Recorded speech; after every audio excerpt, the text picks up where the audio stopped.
दोस्तों बात करेंगे बेनाड्रिल कफ फार्मूला के बारे में।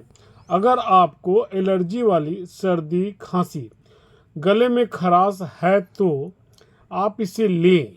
अगर आप एडल्ट हैं तो खाना खाने के बाद 10 ml करके दिन में 3 बार लें, सुबह, दोपहर और शाम।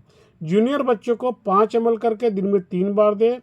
पीडियाट्रिक बच्चों को ना दें, अगर देना है तो डॉक्टर की सलाह जरूर लें। Thank you so much.